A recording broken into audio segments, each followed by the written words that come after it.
Thank you very much for the organizers for inviting me to this absolutely amazing. I haven't seen so much crowd ever since I visited a dharna in JNU. I think it's just...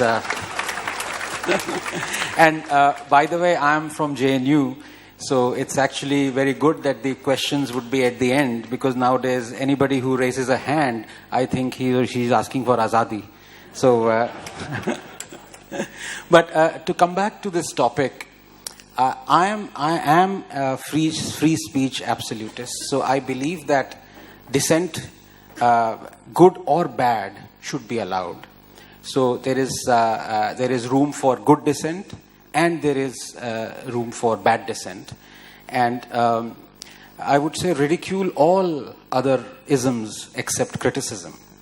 But the problem that we are seeing ever since 2014 is it's almost like a Cambrian explosion, as we call in science, as if that anything bad that has ever happened in this country, anyone who's been ever ruined, the economy, the institutions, the people, the corruption, has happened since 2014.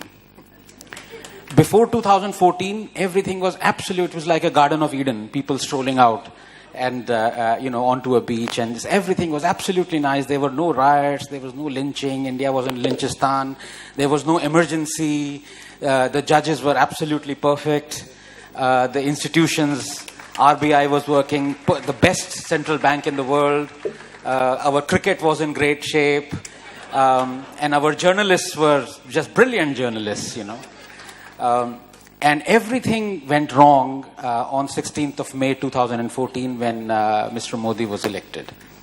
Now, the point is, you can have that view. In my book, of course, you can have that view. I mean, don't people still believe in stupid, loony views? Don't people still believe in communism?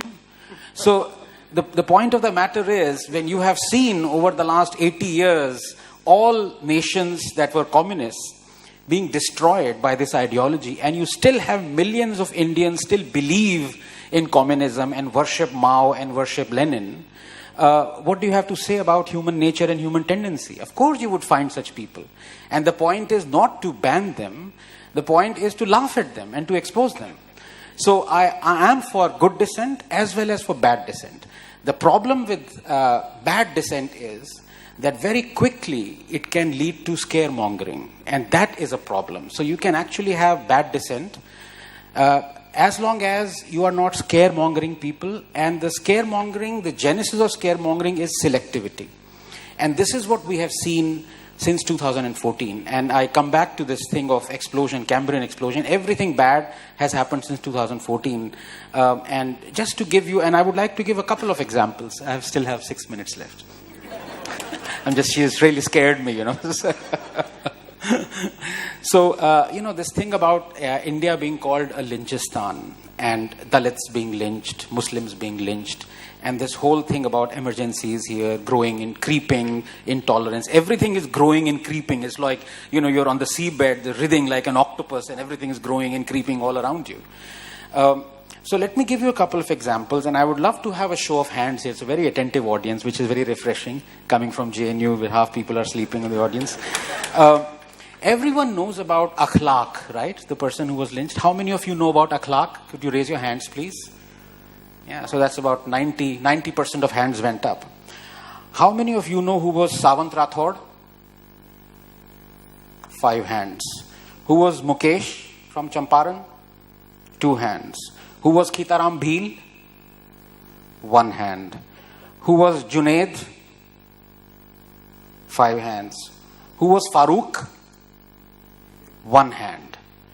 These were people, Dalits and Muslims, who were lynched by Muslims. We don't know their names. They have been forgotten after pages of history books, but we know only Akhlaq. Pause and wonder why that is so.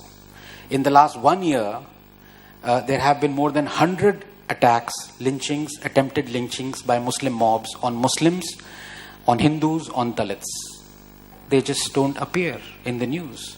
They just slip away. There have been more than 36 attacks by Muslim mobs on Dalits, lynchings, attempted lynchings. We don't hear of them. So this is where you can have bad dissent. You can say that, yes, lynchings are happening. But if you are selective about it, this leads to scaremongering. This leads to people believing that India has suddenly gone down the drain in the last 4 years, that all these things weren't happening before, all these things are happening now. That is one problem. The other, roughly I have about 4 minutes left, which is about fine, which is about this freedom of expression. And again, I would love to have a show of hands. And when we think of freedom of expression and stifling of freedom of expression, banning things, we normally think of Indira Gandhi. So how many of you think that Indira Gandhi stifled freedom of expression? Show of hands, please. Of course, emergency, so everyone. How many of you think Nehru, the paragon of freedom of expression, stifled freedom of expression? Yeah, so this is but I would say still half the hands are still in their pockets. And the reason for that is this kind of propaganda that has been let loose on us through books, through paid, sold out editors, through people who are, for want of a better word, PDs of the dynasty. Sorry about that. And the reason for that is that this one comment that Nehru made to a cartoonist, very famous cartoonist called Shankar. Now, he was drawing the ire of a lot of political leaders for the cartooning that he was drawing of, cartoons he was drawing of them. Whereas Nehru said, "Don't spare me, Shankar." Now, this kind of phrase has been immortalized, that it is actually Nehru who stood up for, being lampooned by these people and who was always... So, let me now, I have 3 minutes left. Let me narrate the state of freedom of expression under Pandit Jawaharlal Nehru. First Amendment was brought in, reasonable restrictions, incitement, disruption of public order.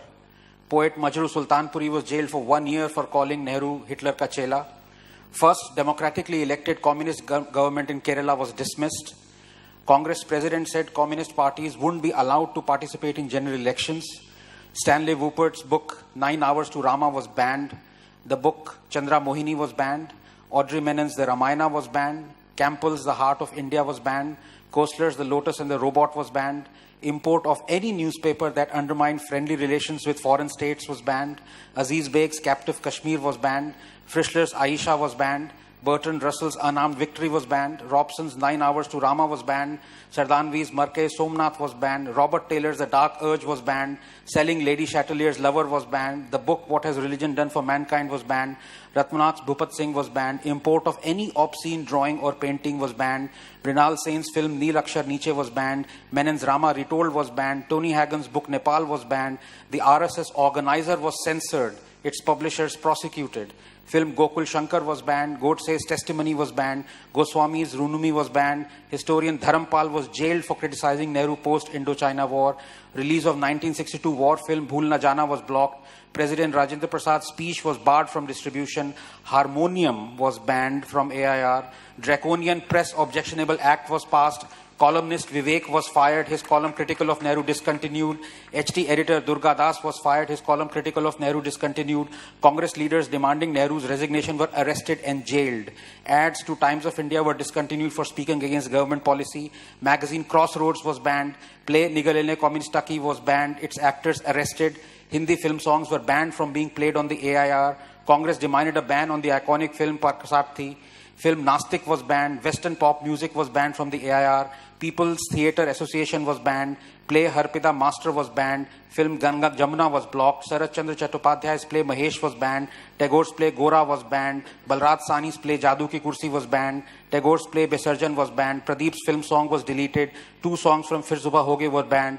Editor Prahlad Keshav Atre was jailed for writing critical article. Film Jugnu was banned. Film Jharna was banned. Under Jawaharlal Nehru. And when I asked who was more responsible for stifling freedom of expression, Indira Gandhi or Nehru, most of the hands said Indira Gandhi. This is the reason. Selectivity is going to be our bane. It is going to be the destruction of the knowledge that we are going to spread around young people. And that is why I will always have my praise for the younger generation and the social media. You are the real warriors. You are going to put all these people and all these politicians to shame. Thank you.